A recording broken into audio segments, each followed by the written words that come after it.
Hello students, आप सभी लोगों का मेरे चैनल पे स्वागत है। आज मैं आपको ज्ञान दर्पण प्रकाशन द्वारा हाल ही में बिहार दरोगा के लिए जो मॉडल प्रैक्टिस सेट का एक किताब जारी किया गया है, उस पुस्तक से मैं आपको बिहार दरोगा का प्रैक्टिस पेपर सेट 1 करवाने जा रहा हूँ।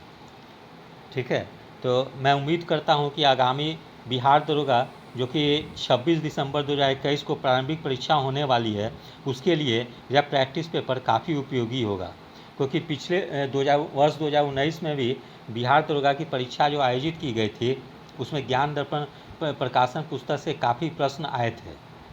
इसलिए मैं उम्मीद करता हूँ कि इस बार भी आप लोग को बिहार दरोगा प्रारंभिक परीक्षा में इस पुस्तक से काफ़ी मदद मिलेगी। तो बिहार दरोगा सेट 1 में पहला प्रश्न है, जैन धर्म के कौन से तीर्थकर भागवत धर्म के वासुदेव के समकालीन थे?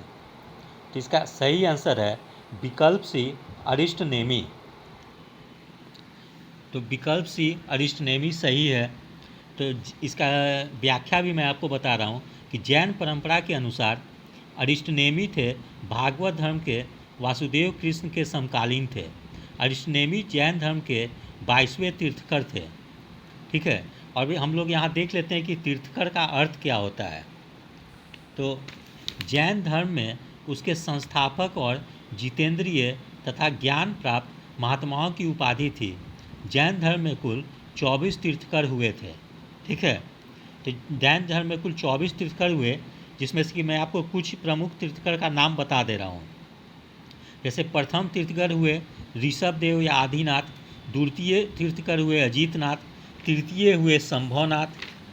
ठीक है, फिर हम लोग देखते हैं नीचे से हम लोग देखते हैं 21वें तीर्थकर हुए नेमीनाथ, 22वें तीर्थकर हुए अरिष्ट नेमी जो कि वासुदेव कृष्ण के समकालीन थे, 23वें तीर्थकर हो गए पार्श्वनाथ और 24वें और अंतिम तीर्थकर हो गए महावीर स्वामी। फिर दूसरा प्रश्न है, वत्स महाजनपद की राजधानी कहाँ थी? तो वत्स महाजनपद की राजधानी थी, इसका सही आंसर होगा विकल्प ए कौशाम्बी। तो वत्स महाजनपद की राजधानी कौशाम्बी थी। तो बुद्ध के जन्म के समय में या जन्म से पूर्व 16 महाजनपदों का जन्म हो चुका था। इसका उल्लेख हमें बौद्ध ग्रंथ के अंगुत्तर निकाय में मिलता है।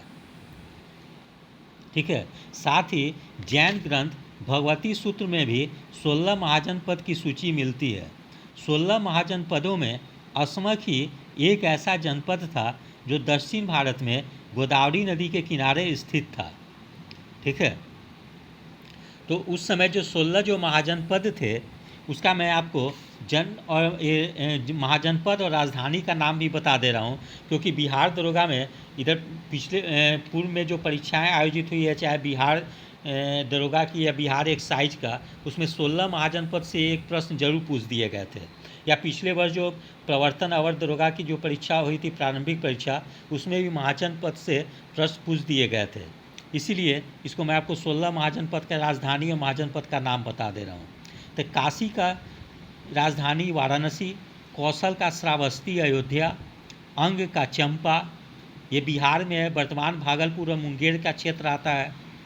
मगध का गिरिब्रज या राजगिरी, वज्जी का विदेह व मिथिला, मल का कुशीनारा या पावा, चेदी का सुक्तिमती, वत्स का कौशाम्बी, कुरु का इंद्रप्रस्थ, पंचाल का उत्तरी पंचाल अहिच्छत्र और दक्षिणी पंचाल का काम्पिल, मत्स्य का विराटनगर, सुरसेन का मथुरा, असमक का पोटली या पोटन, अवंती का उत्तरी अवंती का उज्जैनी एवं दक्षिणी अवंती का महिष्मती, गांधार का तक्षशिला, कंबोज का लाजपुर या हाटक।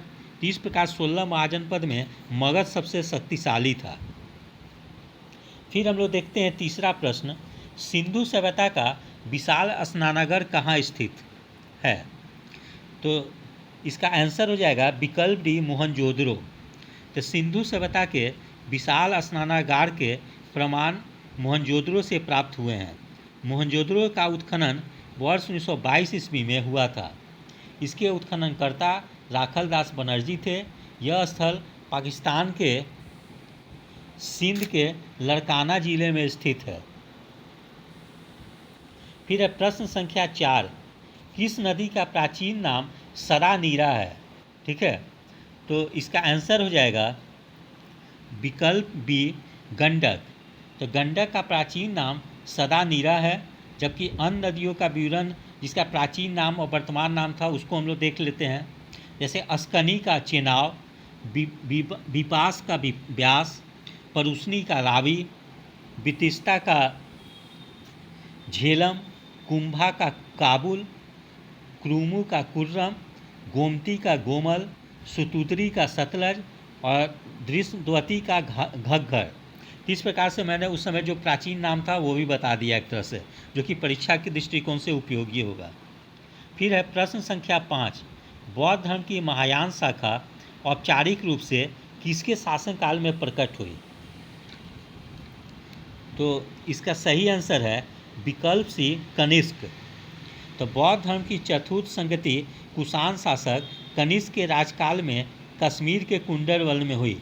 इसकी अध्यक्षता वसुमित्र ने की तथा अश्वघोष इसके उपाध्यक्ष बने। इसी समय बौद्ध धर्म हीनयान और महायान नामक दो स्पर्श संप्रदायों में विभक्त हो गया। इसके अलावा प्रत्येक पीठक पर भाष्य लिखकर उन्हें विभाष शास्त्र नामक टीकाओं में संकलित कर दिया गया। फिर प्रश्न संख्या 6, पुरंदर की संधि कब हुई? इसका सही आंसर हो जाएगा विकल्प ए, 1665। तो पुरंदर की संधि जून 1665 ईस्वी में महाराज जय सिंह और शिवाजी के बीच हुई। 1666 ईस्वी में शिवाजी जय सिंह के आश्वासन पर औरंगजेब से मिलने आगरा आए, किंतु उचित सम्मान नहीं मिलने पर दरबार से उठकर चले गए। अतः औरंगजेब ने उन्हें कैद कर जयपुर भवन आगरा में रखा, परंतु चतुराई से शिवाजी आगरे के कैद से फरार हो गए। फिर है प्रश्न संख्या 7, इसमें हम लोग देखते हैं कि शिवाजी की राजधानी कहाँ थी।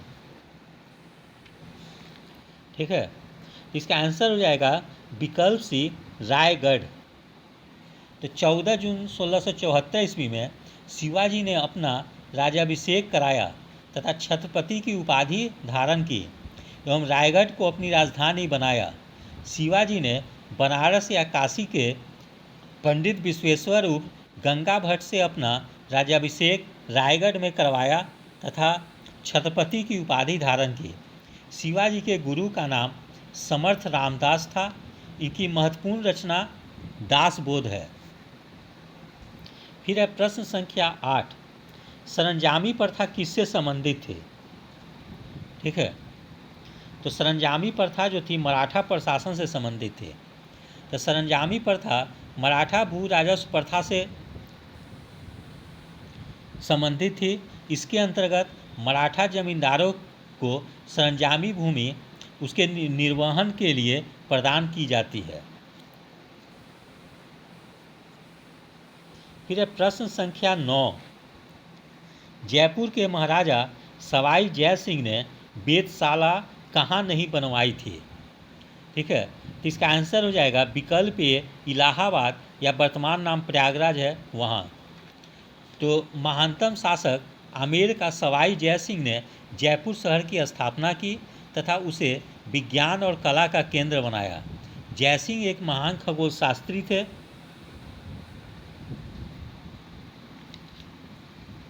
उन्होंने दिल्ली, उज्जैन, जयपुर, बनारस और मथुरा में वेधशाला स्थापित की। जय सिंह ने जीज मोहम्मद शाही नामक सारणियों का सेट तैयार किया। उसने यूक्लिड की कीर्ति रेखागणित के तत्व का संस्कृत में अनुवाद कराया था। फिर आगे हम लोग देखते हैं प्रश्न संख्या 10, किस बादशाह के अंतर्गत मुगल सेना में सर्वाधिक हिंदू सेनापति थे? तो इसका सही आंसर हो जाएगा विकल्प सी, औरंगजेब।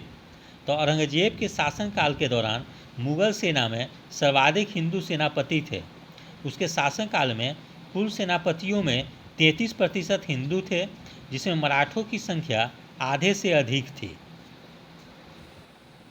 प्रश्न संख्या 11, प्राचीन स्मारक संरक्षण अधिनियम किस गवर्नर जनरल के कार्यकाल में पारित हुआ?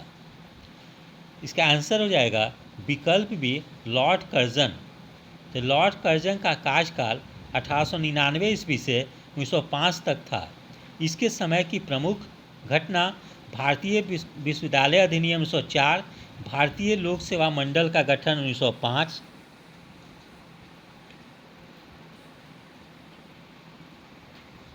फिर सर डब्ल्यू फ्रेजर की अध्यक्षता में पुलिस आयोग का गठन 1902 ईस्वी, मैकडोनल्ड की अध्यक्षता में अकाल आयोग का गठन 1900 ईस्वी में, स्कॉट मांग्रीव की अध्यक्षता में सिंचाई आयोग की स्थापना, प्राचीन स्मारक परिरक्षण अधिनियम 1904 ईस्वी, बंगाल विभाजन 1905 ईस्वी, पुलिस विभाग में सुधार हेतु फ्रेजर कमीशन की नियुक्ति। इस प्रकार से ये सारा जो घटनाक्रम था वो लॉर्ड कर्जन से संबंधित है। फिर है प्रश्न संख्या 12, अस्थाई बंदोबस्त किसके साथ किया गया? तो अस्थाई बंदोबस्त जो था वह जमींदारों के साथ किया गया था। ठीक है, तो अस्थाई बंदोबस्त जमींदारों के साथ किया गया था। 1793 ईस्वी में लॉर्ड कॉर्नवालिस ने भू राजस्व की अस्थाई बंदोबस्त प्रणाली का आरंभ किया। इसे इस्तमरारी, जागीरदारी, मालगुजारी एवं विश्वेदारी आदि अलग अलग नामों से भी जाना जाता है। यह व्यवस्था बंगाल, बिहार, उड़ीसा तथा उत्तर प्रदेश के वाराणसी तक लागू थी। इसके अंतर्गत ब्रिटिश भारत के 19% हिस्सा शामिल था। इससे जमींदारों के एक नए वर्ग का उदय हुआ, जिसे भूमि के लगान का 10/11 भाग ब्रिटिश कंपनी को तथा 1/11 भाग जमींदार अपने पास रखते थे। फिर प्रश्न संख्या 13 में हम लोग देखते हैं 1857 ईस्वी में भारत का गवर्नर जनरल कौन था? इसका सही आंसर हो जाएगा ऑप्शन सी, कैनिंग। तो 1857 ईस्वी के विद्रोह के समय भारत का गवर्नर जनरल लॉर्ड कैनिंग, इसका कार्यकाल था 1856 से 1862। और लॉर्ड कैनिंग भारत में कंपनी द्वारा नियुक्त अंतिम गवर्नर जनरल तथा ब्रिटिश सम्राट के अधीन नियुक्त भारत का पहला वायसराय था। और 1857 ईस्वी के विद्रोह के प्रमुख नायक थे, जैसे जगदीशपुर आरा बिहार में कुंवर सिंह, झांसी में रानी लक्ष्मीबाई, लखनऊ में बेगम हजरत महल, कानपुर एवं फतेहपुर में अजीमुल्ला खान, फैजाबाद में मौलवी अहमद शाह, कानपुर में नाना साहब, दिल्ली में बख्त खां, अवध में मौलवी अहमदुल्ला। फिर है प्रश्न संख्या 14, सैंडलर आयोग का गठन किस वर्ष हुआ? तो सैंडलर आयोग का गठन 1917 ईस्वी में हुआ, जो कि शिक्षा से संबंधित था। इस आयोग का विचार था कि यदि विश्वविद्यालय शिक्षा का सुधार करना है तो माध्यमिक शिक्षा का सुधार आवश्यक है। फिर प्रश्न संख्या 15, भारत में आधुनिक शिक्षा प्रणाली की नींव किससे पड़ी? ठीक है, इसका सही आंसर हो जाएगा ऑप्शन सी, 1835 का मैकाले के स्मरण पत्र से। तो 1835 ईस्वी के मैकाले के स्मरण पत्र से भारत में आधुनिक शिक्षा प्रणाली की नींव पड़ी। लॉर्ड विलियम बेंटिक के काल में 7 मार्च 1835 ईस्वी के प्रस्ताव द्वारा मैकाले का दृष्टिकोण अपना लिया गया। फिर प्रश्न संख्या 16, संविधान के किस अनुच्छेद में विनियोग विधेयक का वर्णन है? ठीक है, तो इसका सही आंसर हो जाएगा ऑप्शन ए, अनुच्छेद 114। तो संविधान के अनुच्छेद 114 में विनियोग विधेयक का वर्णन है। सरकार द्वारा संचित निधि से धन निकासी को मंजूरी दिलाने के लिए संसद में प्रस्तुत विधेयक विनियोग विधेयक कहलाता है। संविधान के अनुच्छेद 266 में भारत की संचित निधि गठित करने का प्रावधान है। ठीक है, फिर आगे हम लोग देखते हैं जो अन्य विकल्प है उसके बारे में भी इस पुस्तक में वर्णन कर दिया गया है। इस पुस्तक की यही खास विशेषता है। तो जैसे अनुच्छेद 112 में देखते हैं कि 112 में वार्षिक वित्तीय विवरण अर्थात बजट का वर्णन है, जबकि अनुच्छेद 113 में संसद में प्राक्कलनों के संबंध में प्रक्रिया का वर्णन है। और अनुच्छेद 116 में लेखानुदान, प्रत्यानुदान और अपवादानुदान का वर्णन है। प्रश्न संख्या 17, भारतीय विधान पालिका प्रथम बार द्विदलीय बनाई गई। इसका सही आंसर है ऑप्शन सी, 1919 के अधिनियम द्वारा। तो 1919 में भारत सरकार अधिनियम द्वारा केंद्र में द्विसदनीय विधान पालिका की स्थापना की गई। ऊपरी सदन राज्य परिषद कहलाता था तथा 60 सदस्यीय का कार्यकाल 5 वर्ष होता था। निचला सदन केंद्रीय विधानसभा कहलाता था तथा 140 सदस्यीय का कार्यकाल 3 वर्ष होता था। फिर है प्रश्न संख्या 18, 1946 ईस्वी में निर्मित अंतरिम सरकार में कार्यपालिका परिषद के उपसभापति थे। तो अंतरिम राष्ट्रीय सरकार की घोषणा 24 अगस्त 1946 ईस्वी को इस व्यवस्था के साथ की गई कि अंतरिम सरकार 2 सितंबर 1946 को कार्यभार संभालेगी। वायसराय लॉर्ड माउंटबेटन को इसमें कार्यपालिका परिषद का पदेन अध्यक्ष बने तथा जवाहरलाल नेहरू को उपाध्यक्ष या उपसभापति बनाया गया। ठीक है, तो इसका विकल्प डी हो जाएगा, जवाहरलाल नेहरू। फिर है प्रश्न संख्या 19, संविधान सभा उद्देश्य प्रस्ताव निम्न में से किस एक के द्वारा प्रस्तुत किया गया था। तो इसका सही आंसर हो जाएगा विकल्प ए, जवाहरलाल नेहरू। तो उद्देश्य प्रस्ताव 13 दिसंबर 1946 को संविधान सभा में जवाहरलाल नेहरू द्वारा प्रस्तुत किया गया था, जबकि 22 जनवरी 1947 को संविधान सभा द्वारा भारत को एक संविधान देने का उद्देश्य प्रस्ताव पारित किया गया। बाद में यही उद्देश्य प्रस्ताव का प्रारूप बना। फिर है प्रश्न संख्या 20, संविधान सभा की प्रांतीय संविधान समिति का अध्यक्ष कौन था। इसका सही आंसर हो जाएगा विकल्प डी, बी.आर. अम्बेडकर। तो प्रांतीय संविधान समिति, एक मिनट,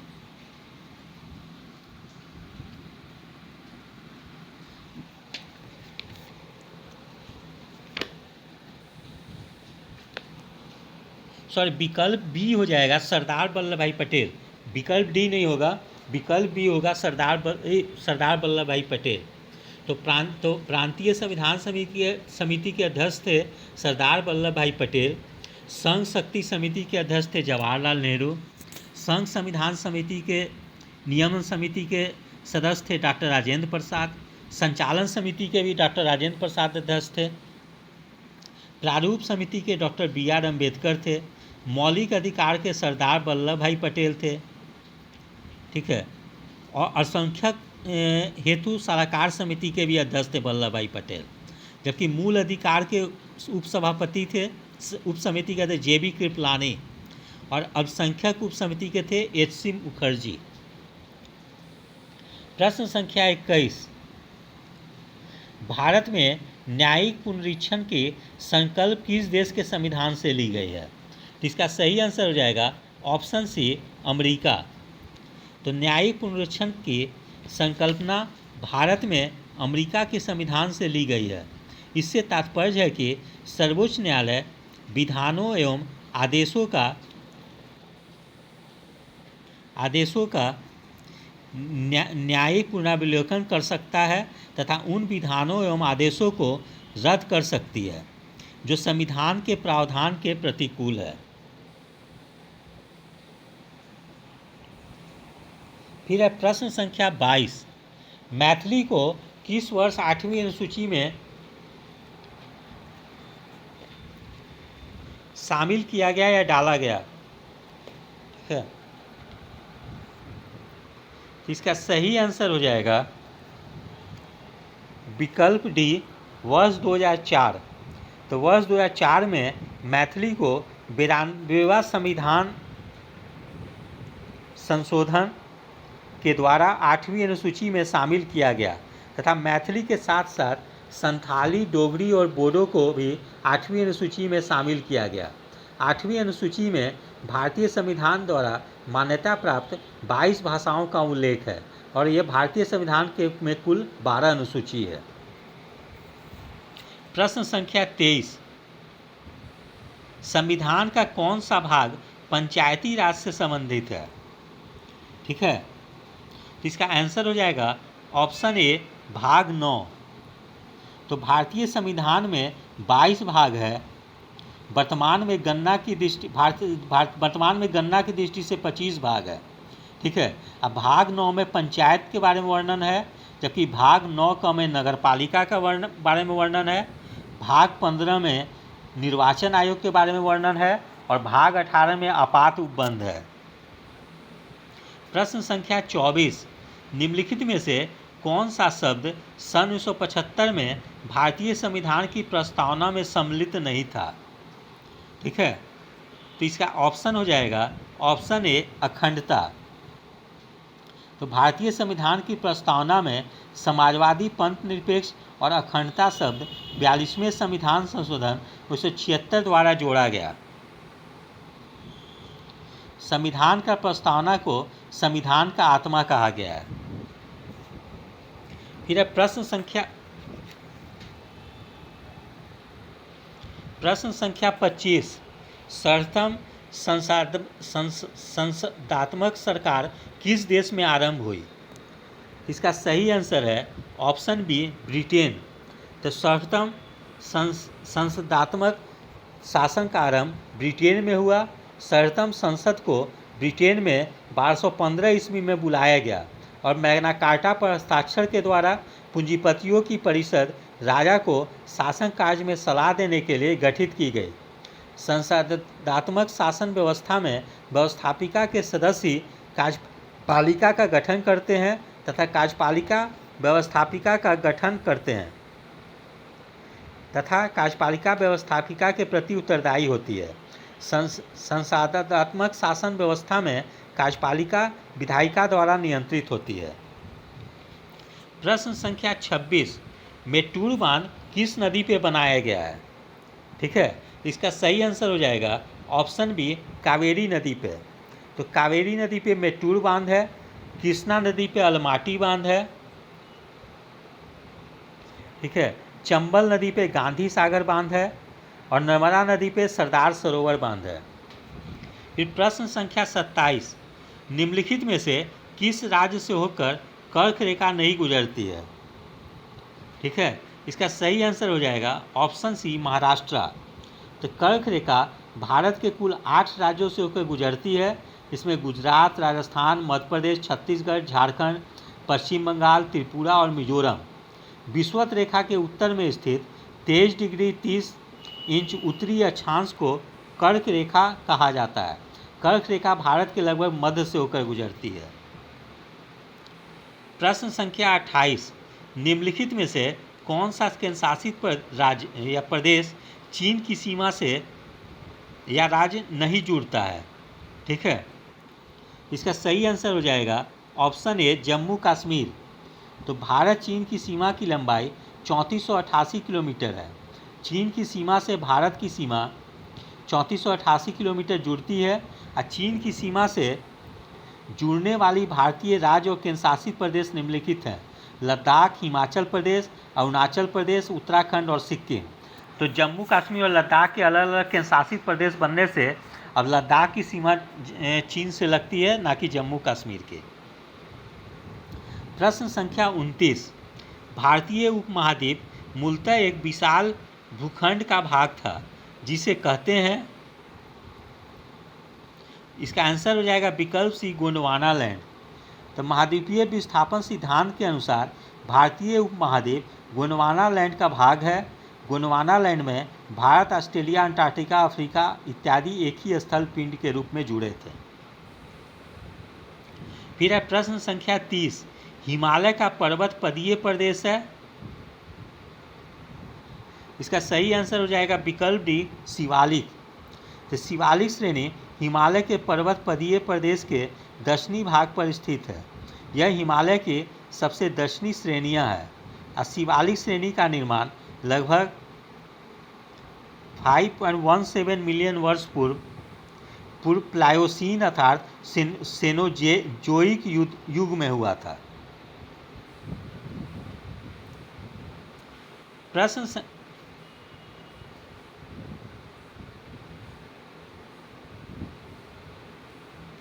प्रश्न संख्या 31, बिग बैंग सिद्धांत निम्नलिखित के उद्भव की व्याख्या करता है। इसका सही आंसर हो जाएगा ऑप्शन ए ब्रह्मांड। तो बिग बैंग सिद्धांत या महाविस्फोट सिद्धांत ब्रह्मांड की उत्पत्ति, आकाशगंगा तथा सौरमंडल की उत्पत्ति से संबंधित है। जॉर्ज लेवेंटियर ने इस सिद्धांत का प्रतिपादन वर्ष 1927 ईस्वी में किया था।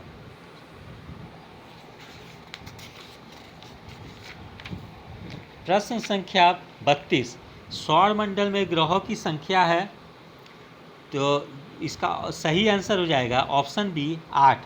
तो सौरमंडल में ग्रहों की संख्या 8 है, जो कि सूर्य से बढ़ती हुई दूरी के क्रम में इस प्रकार है।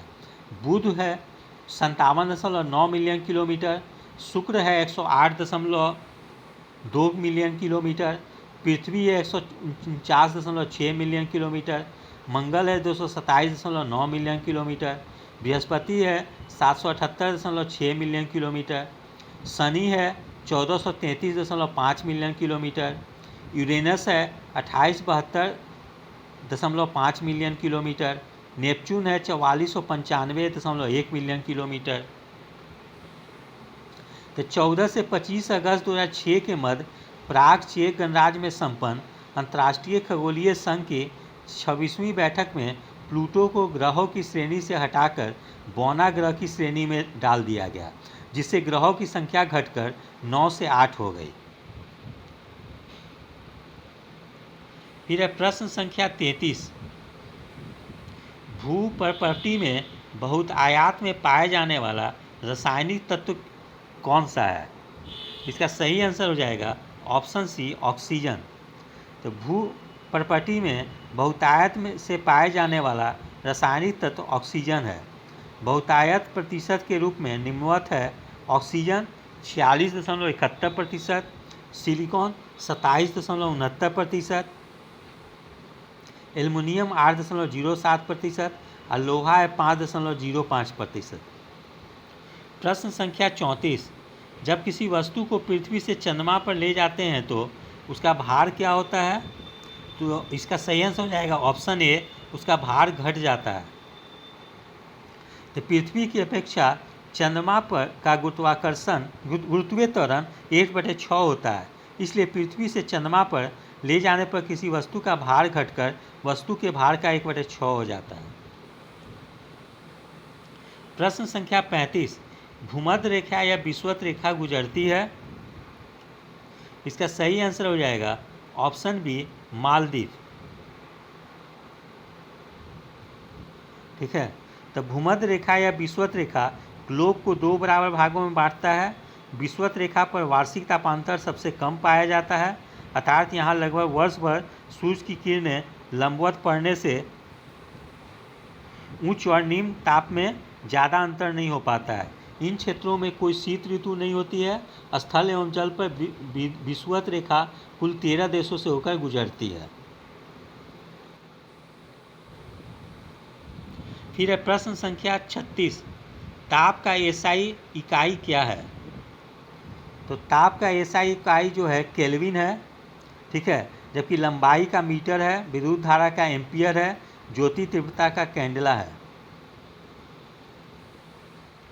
प्रश्न संख्या 37, निम्न में से कौन अदिश राशि है? ठीक है, इसका सही आंसर हो जाएगा ऑप्शन सी काज। तो वे राशियाँ जिनका केवल परिणाम होता है, दिशा नहीं होती, अदिश राशि कहलाती है। जैसे काज द्रव्यमान, दूरी, समय, चाल, दाब, शक्ति, आवेश, विद्युत धारा, विभव, ताप, आयतन आदि। और वे भौतिक राशि जिसमें परिमाण एवं दिशा दोनों होते हैं वह सदिश राशि कहलाती है, जैसे बल, वेग, विस्थापन, त्वरण आदि। तो परीक्षा के दृष्टिकोण से सभी उदाहरण को याद रखना जरूरी है कि कौन सदिश राशि है, कौन अदिश राशि है। प्रश्न संख्या 38, जी का मान न्यूनतम होता है। इसका सही आंसर हो जाएगा ऑप्शन बी विषुवत रेखा पर। तो पृथ्वी पर जी का मान सबसे कम विषुवत रेखा पर होता है, जबकि ध्रुवों पर गुरुत्वीय जनित त्वरण का मान सबसे अधिक होता है। अतः ध्रुव पर व्यक्ति का भार अधिक होगा, जबकि विषुवत रेखा पर कम या न्यूनतम होगा। फिर ध्वनि का किस माध्यम से गमन नहीं हो सकता? ठीक है, इसका सही आंसर हो जाएगा ऑप्शन डी, निर्वात के माध्यम से। तो ध्वनि एक प्रकार की अनुदैर्ध्य यांत्रिक तरंग है जिसकी आवृत्ति 20 हर्ट्ज से 20,000 हर्ट्ज के बीच होती है। ध्वनि तरंगे ठोस, द्रव तथा गैस तीनों में संचारित हो सकती है। ध्वनि की चाल ठोस में सबसे अधिक, द्रव में उससे कम और गैस में सबसे कम होती है, जबकि निर्वात में ध्वनि की चाल शून्य होता है। प्रश्न संख्या 40, किसी व्यक्ति का पूरा प्रतिबिंब देखने के लिए एक समतल दर्पण की न्यूनतम ऊंचाई होती है? इसका सही आंसर हो जाएगा ऑप्शन बी, व्यक्ति की ऊंचाई की आधी। यदि एच ऊंचाई का व्यक्ति समतल दर्पण से अपना पूर्ण प्रतिबिंब देखना चाहता है तो समतल दर्पण का न्यूनतम ऊंचाई उसका हाफ होनी चाहिए। प्रश्न संख्या 41, निम्नलिखित में से कौन सा रासायनिक परिवर्तन है? इसका सही आंसर हो जाएगा ऑप्शन ए, पदार्थ का जलना। तो रासायनिक परिवर्तन कहते किसको हैं?